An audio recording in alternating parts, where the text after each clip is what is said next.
Yo, what up, guys? This is your boy Kofi with KO Sports Talk back at with another video. And I wanted to talk about our recent loss to the Green Bay Packers on this past Sunday. The Bears lost 28-19 um, with a painstakingly back-breaking touchdown drive with Christian Watson. But prior to that, the Bears were down 20-19. Initially, the Bears were up 16-13 going into like halftime. And in the second half, like they just completely choked so bad. Now, granted, initially I was gonna make a video of the day we lost, but I was at work and I couldn't make this video. Tio, I'm sorry I couldn't make the video, but I'm making this video now. Um, so yeah, Green Bay still owns us. They almost for now. Um, as you can see on there, Green Bay does still own us.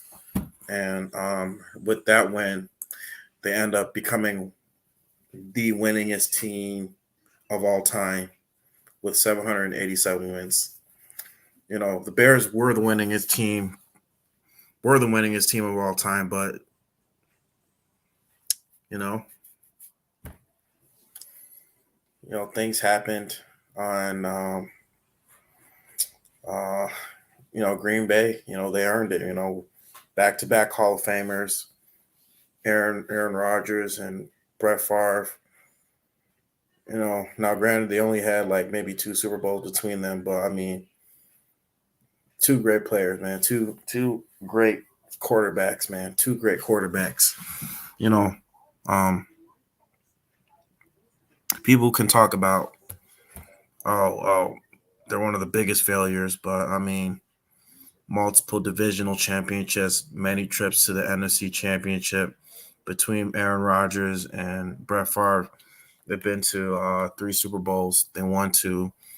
I mean, not a lot of teams can say that. The Saints can't say that, even though, I mean, they went to one Super Bowl with Drew Brees, and then of course Dan Marino. Dan Marino, he only went to one Super Bowl but never came back. You know, you got to give it up to them. They have a great organization, even though I hate the Packers. I mean, one thing that I do respect them is that they have a good organization. And unlike the freaking McCaskies, they don't know how to freaking build a freaking team. We need a lot to do this. We have to do a lot of work this offseason. I'm not sold on Ryan Poles yet.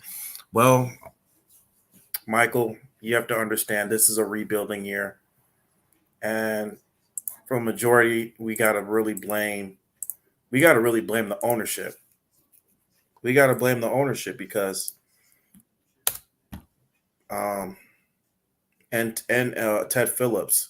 Don't blame Ryan Post.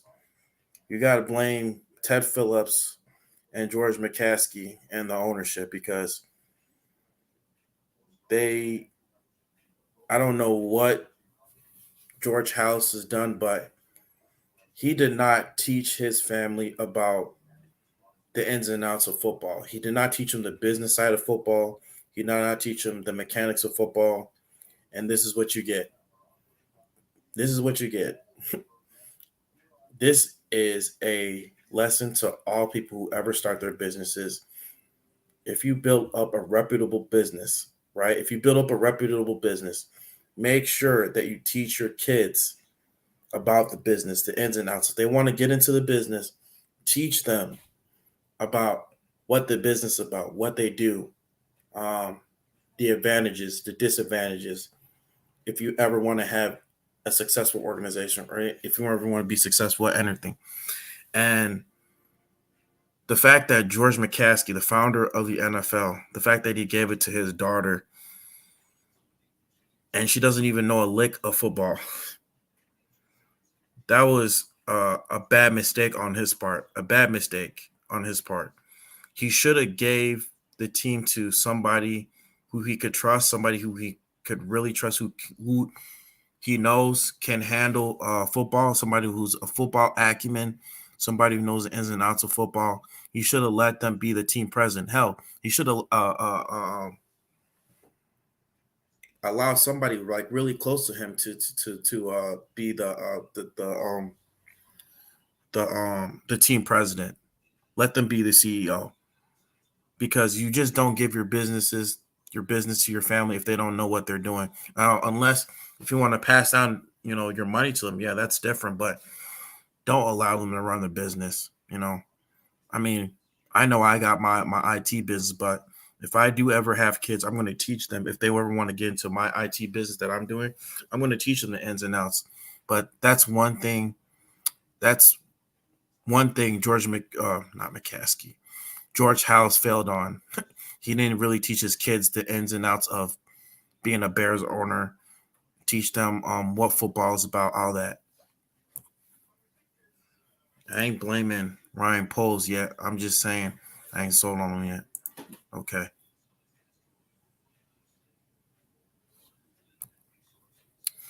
But yeah, man. I mean, for the last 30 years, man, Green Bay has been been doing pretty well, Been doing pretty well. Um what was I gonna say? I mean, the only one good thing that we have done is throughout the last maybe 20 or 30 years is that, we actually drafted the right quarterback in Justin Fields, because I do believe Justin Fields is going to be a franchise quarterback. I do believe that he does have the if factor. That's one of the good things that we have done besides us going to the Super Bowl the last maybe 20 or 30 years. The Bears drafted the right quarterback. And you can definitely see it with this playing time on the field. The way, since week 4, Justin Fields has been playing lights out. He's been breaking all types of records. Um, well, this last game, Justin Fields has scored his six consecutive touchdowns, 6 rushing consecutive touchdowns. He tied it with, I believe it was Bobby Lane or somebody like that. I forgot. I think no, Johnny Lujak. We drafted the right quarterback, but fans keep throwing him under the bus. Well, they don't know football. They're freaking casuals. That's their problem. They don't watch football.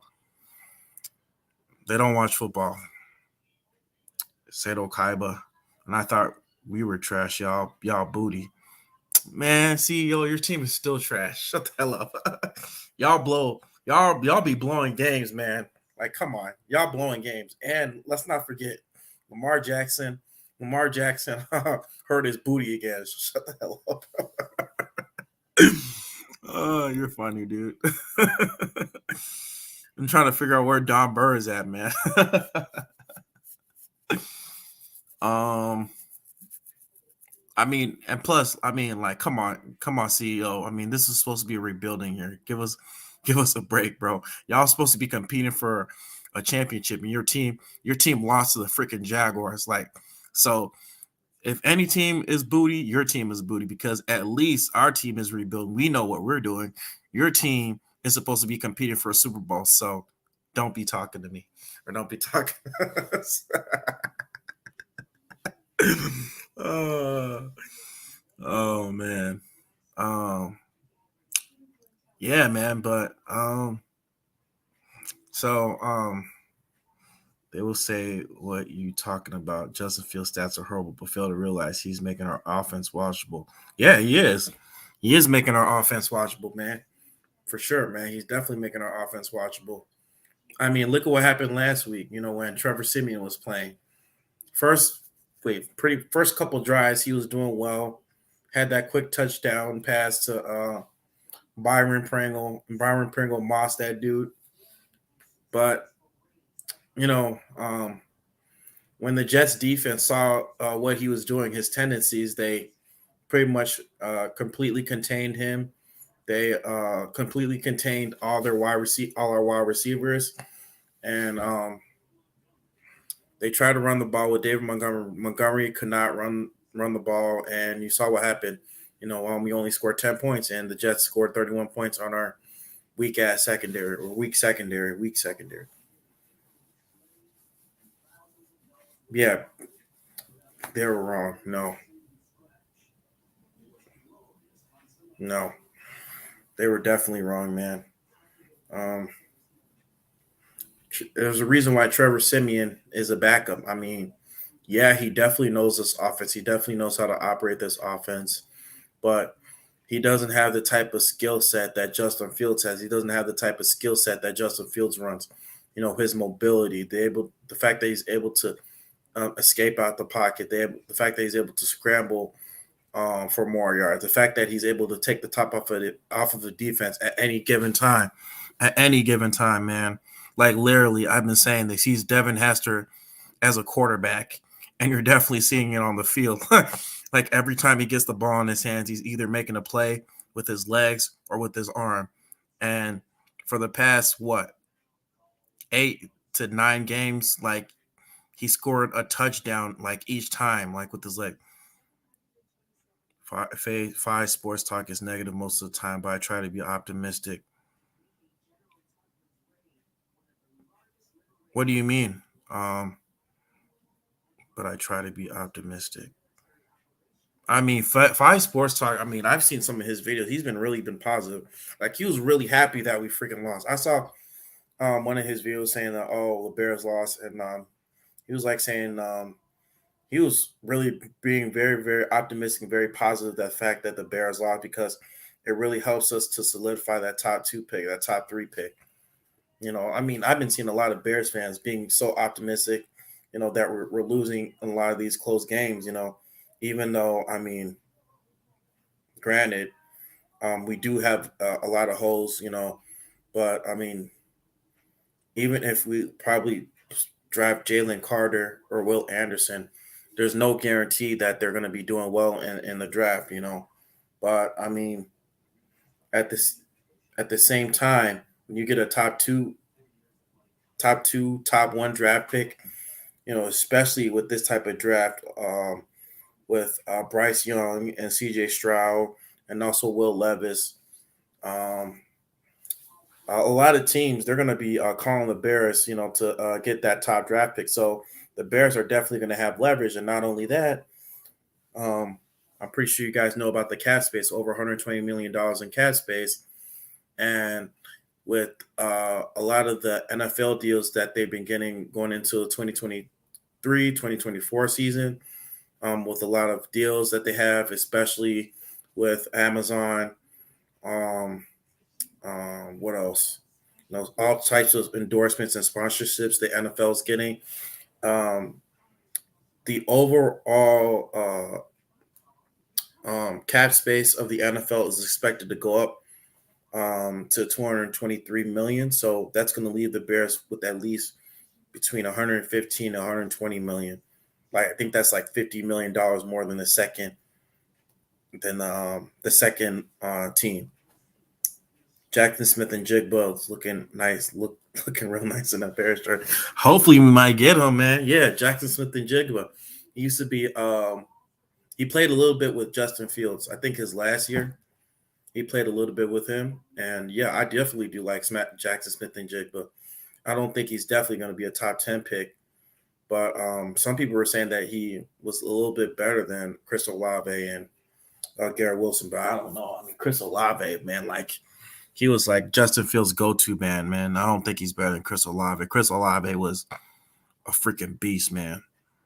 Like him and Justin Fields had like the perfect connection, man. Like the perfect marriage, man. Like if they were a man and a woman, that they will be like they'll definitely be married, man, because like they had a really great connection, man. Kind of like with Joe Burrow and Jamar Chase, But luckily they're playing definitely playing together. They also played together at LSU, but man, like just think about it. Like if Ryan Pace didn't trade all those picks, we probably still would have drafted Justin Fields and drafted Chris Olave if he didn't trade like most of those picks. This is Ryan Pace's mess. I mean, yeah, Ryan Pace's mess. I was hoping we would get Kason Booty, but he decided to stay in college. Hmm. I gotta look him up. I also like that defensive tackle, that defensive lineman from Clemson. He's pretty good, and that defensive end I think is Miles Murphy. Miles Murphy is also pretty good. So I mean, even if we trade down, you're still getting capable defensive ends, or defensive tackles, like because they got a really good defensive tackle and defensive end in Clemson, and I mean, Bears got endless possibilities. They could draft Quentin Johnson from TCU. They could definitely draft Jackson Smith and Jigba, that kid Jordan Addison from Colorado University. Um, who else do we need? Of course, Peter Skronsky from Northwestern. Um, we definitely need a center. We definitely need a center because Sam Mustipher, he's not that great. He's weak as hell. If we didn't trade up, we would get Mac Jones. God, I know, man. Oh God, I don't want to even think about that. I'm just glad we got Fields. I'm just glad we got Fields, bro.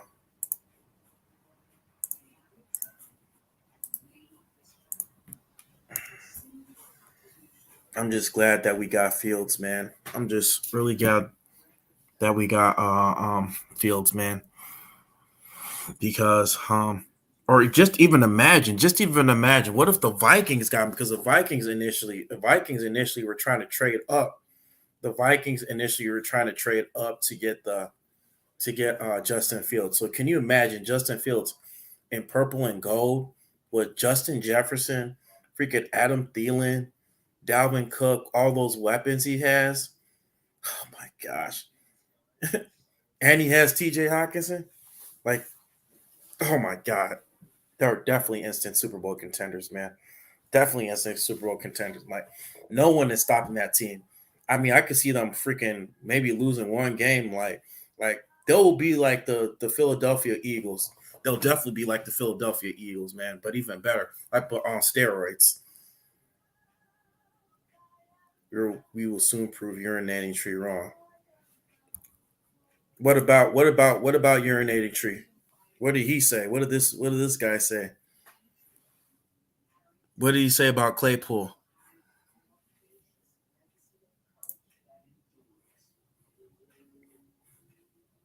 Mm. But I mean, the Bears, they're gonna definitely need this. They're definitely gonna need this bye week because a lot of our guys have been banged up. Our secondary has definitely been banged up, and so this a good time for them to recuperate. Justin Fields is definitely going to recuperate, especially from that non-throwing shoulder that he has. Um, Braxton Jones, he's definitely going to be recuperating. I mean, speaking of Braxton Jones, man, I'm so proud of that kid, man. Braxton Jones to to come from being a fifth round pick at a small school in Southern Utah, or is it Southern Utah, or he went to Houston? I think it was Southern Utah. But to come from a small school like Southern Utah, I don't even know the name of the school. That's how you know how good this kid is. But to come from a small school like that and to work your way up from OTAs, from training camp, to work all the way up and beat out, your competition to become the left tackle and to start what? What's this? 13, 14 games? 13 games? I mean, it's a big dub. The big W in my book because um and I've just seen the way he's been playing, man. Like the way he's able to get to his second level, the way he's able to block, he's able to do pass block and run blocking. This kid is really good. And just imagine he's gonna have another full off season of trying to get stronger and bigger and faster. I mean, I really like that kid, man. And that's another thing. That's a really great draft pick that Ryan Poles has picked up. Another great draft pick Ryan Poles has picked up. And Jaquan Brisker, man, he's been lights out. Jaquan Brisker, he's been playing really well. Um, Alex Leatherwood, he looked really great in that game. I don't know why the Raiders gave up on him after 1 year because they said that his mechanics needs to be worked on to the NFL. Like he has some stuff that he needed to work on, and the Raiders didn't even give him a chance. He said he made fun of us for trading for Claypool. Well, I mean, let him keep talking, man. Let the haters keep talking. Let him keep talking, man. And speaking of Claypool, right? He's gonna have another week to kind of build that chemistry with Justin Fields. So he's gonna have that extra week of practice to build that chemistry with Justin Fields because he's trying to learn this offense, and especially coming from a different type of offense that the Steelers are running to this type of offense. I mean, he's gonna learn. He's definitely gonna learn, and hopefully, man, hopefully Chase Claypool can develop into an all pro wide receiver, just like Stephon Diggs was to Josh Allen. Yeah, he definitely might be a potential starter, and the fact that we've been eliminated from the playoffs is a great way to start some of your young guys like Bayless Jones, N'Keal Harry, Leatherwood, see what he's definitely made of. Um, he looked great in that Green Bay game. I thought he looked great. Um, gave up zero pressures, zero sacks. I mean, this is the first game Justin Fields did not get sacked in. He didn't get sacked. Unfortunately, it was also his best passing game, 254 yards against our tribal. What else? What else for the Bears? I don't know what else to talk about. But the Bears, they definitely have a lot of leverage, man. They definitely have a lot of leverage going into the 2023 off season. And I am so excited. I'm already excited for the off season, man. Man, I'm already excited for the NFL draft. I want to see what they're trying to do. But that's besides the point. But anyways, man, going on to the next topic, transitioning on to the next topic. Let's talk about the freaking Bulls, man. We need to sign a center. It's unknown when Lucas Patrick will return and need a left guard. Cody Whitehair has regressed. I definitely agree. Cody Whitehair has regressed tremendously, and I believe if we do cut him, I think we save like over 7.5 million, 8 million. So that's actually going to free up some cap space. And Lucas Patrick, man, like he's been injured all season long, man. And like I said, man, like Ryan Post, he definitely needs to draft either a center or sign one in free agency. I don't know any good centers in free agency, so I guess he's just better off drafting a center and then let the center build that chemistry with Justin Fields and let them progress. But I can see why. I can see why you should be able to get a veteran and free agency. Because you know um, even with the draft pick, they're definitely going to go through their bumps and bruises, and we don't want that, especially if we want to contend for next year. But that's besides the point. And yeah, we definitely need a left guard. Cody Whitehair has regressed tremendously. And so I think there are also some capable guards coming up. Elton Jenkins, he's going to be a free agent. He is very versatile. We could probably sign Elton Jenkins in free agency. Um, what else? We definitely need a right tackle. We definitely need a right tackle. I mean, I mean, let's see what Alex Leatherwood does. I want to see what he does at right tackle. Um, that's yet to be determined. We'll see what he does. But yeah, the main ones is that we need a left guard and a center. Left guard and a center. But on to the next topic. Let's talk about the Chicago Bulls and why they are playing so poorly this freaking season. Now, the Bulls, I believe, are 9-13. Um, let me see. I don't know their record. I think they're 9 and Yeah, they're 12th in the East. What's the record? Damn. Hold up, man. I'm trying to look up this Bulls record, Chicago Bulls record. Gosh, I can't spell right now. Um, yeah, they're 9-14. That's not good. Oh my gosh, the Bulls are 9-14. Um, I've watched some of their games. Um, the game against the Phoenix Suns, um, they played terribly. They played so horribly that game. Um, Let me change this real quick. Change this ticker.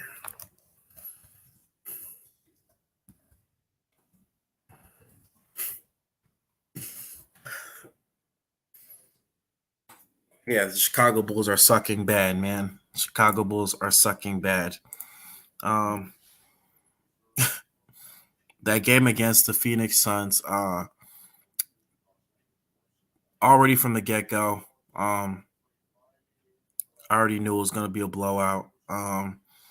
Like DeAndre Ayton was scoring on us, getting rebounds, and then going into the second quarter, all the way going into the third quarter. I mean, Devin Booker, nobody could stop him. That guy was just scoring mid range. He was scoring from 3 point range. He was finishing in the basket. The Bulls literally had no answer for him. Um, they weren't getting second chance points. They weren't getting rebounds. For most majority of the games that I've seen from the Bulls, they're always running one type of offense. They're never moving the ball around. They're always running ISO ball, running the ball through DeMar DeRozan. DeMar DeRozan, for the most part, has always been trying to play hero ball. Zach Levine, has not been stepping up, and I don't know what's been going on with him. But I mean, last game he played well against the Sacramento Kings, scored 41 points, but his team just flat out stunk, man. Just stunk, man. Like they couldn't freaking stop De'Aaron Fox. They couldn't stop Sabonis. like I said, and especially with Billy Donovan's rotation. I do not know why Billy Donovan and his rotation, why he's always playing small ball for the life of me. Like, why aren't you putting in Andre Drummond? Why aren't you putting in freaking uh, who's that? Their backup center. Now I'm forgetting his name. I'm already forgetting his name, man, because I'm so pissed off by this Bulls team. But you're not putting him in the game. He ain't getting no minutes. Your lineup is always consisting of freaking. Now, granted, Javante Green is a good guy. I love his hustle. I love his intensity. But the guy is not tall enough. Dude is 6'4". Dude is shorter than me. I mean, come on. I'm not even a basketball player. He shouldn't be no center, bro. I'm taller than Javante Green, and you're playing him at power forward and center. Like, what the heck do you think is going to happen? Like, he's going up a guy who's 6'10", damn near almost 7 feet. Dude is like 6'4". That's a big height advantage. Like, now, granted, he could definitely jump, probably jump higher than that dude, but like probably 7 or 8 times out of 10, the taller person is definitely going to get that rebound. And I do not get why Billy Donovan keeps playing these small balls when you got a good rebounder in Andre Drummond who can get bucket, who can go to the hole, get you some buckets, pretty serviceable, um, get you rebounds, get you second chance points. And I don't know. And then another thing, I do not know why AK and Mark Eversley did not get any shooters in the offseason. Now, one of the problems that we had last year was that we could not score points. We could not shoot threes. We could not shoot threes to save our life. And that was a one of the biggest reasons why we got freaking demolished by the Milwaukee Bucks because we did not have any shooters. And what does he do? He only signs Goran Dragic. Only signs Goran Dragic. He could have gotten freaking now that he signed with the Boston Celtics. Danilo Gallinari. We could have gotten Doug McDermott, like somebody, like a shooter, man, and he didn't even do that. And that was a big problem. That was a big problem. And now we're freaking paying for it. Now, granted, a lot of guys thinking that, oh, like Goran Dragic, like he's gonna help solidify Lonzo Ball being hurt. He could be a facilitator. Now, granted, he's done a decent job, but I mean, for the most part, I mean, it's not been looking good, man. Like, especially with Lonzo Ball not being here, him still rehabbing. It's like it's almost been like a freaking year since like he's gotten injured, and they're saying there's no timetable for him to return, and that's a big concern. Like that's a really big concern. And even if Lonzo Ball was playing, it still won't mask any of the deficiencies that this team is doing. No effort on defense, no hustling to the ball. Like at times when I'm watching the game, it seems like they're playing so flat. They're not playing with any type of purpose. And Billy Donovan, he's not lighting no fire under this team. And the fact that they also signed him to an extension is beyond me because you at least got to give him at least maybe a year or two to prove himself before he could deserve that contract. And to me, Billy Donovan, he did not deserve that contract, because even when we when we were winning, like a lot of teams were coming back on us. Like it seemed like we were blowing leads, and we also blew leads to teams going into the fourth quarter. That's what happened when he was coaching the Oklahoma City Thunder.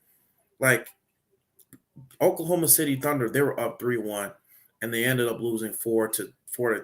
You know why? Because Billy Donovan, he doesn't know how to make adjustments. He doesn't know how to make the proper adjustments to make opposing teams think. He doesn't know how to make the proper adjustments to put his team to succeed. That's the difference between him and Eberflus on the Chicago Bears, because at least Eberflus is able to make adjustments during end game, and he knows what he's doing, even though they're losing. You can see the type of effort that they're putting in, even in a losing effort, like it's always these one score close games, even though they should have won. Like, and now granted, if it wasn't for certain calls, due to the referees or certain players executed their play right, EQ St. Brown, then we probably would have been in the playoff ball. But no, that's besides the point. But Billy Donovan, like, he has no excuse as to why we should not be doing well. This is unacceptable that we're 9-14. It's totally unacceptable that we're 9-14. We should definitely be a playoff team. We should be 12th in the Eastern Conference. We shouldn't be one of the bottom dwellers. There's no reason why we should be losing to OKC. There's no reason why we should be losing to the Orlando Magic. We should be winning against the teams. And the fact that they're 9-14 is an indictment on the head coach and the front office and the ownership as to why we are not doing well. But anyways, guys, I just wanted to do this quick video. I went over 30 minutes. I wanted to go over 20. I don't know why I did that, but I just wanted to make this video because I want to do this video for Tio, because Tio, my guy, wanted to make this video, of, us being owned by Green Bay. But that's neither here nor there, guys. But anyway, guys, thank you for watching my video. Like, subscribe, and share this with your friends, and hit that notification bell so you can get more updates on more sports news. All right, guys, this is your boy Kofi, and yeah, I'm signing out. All right, guys, I'm out. Peace.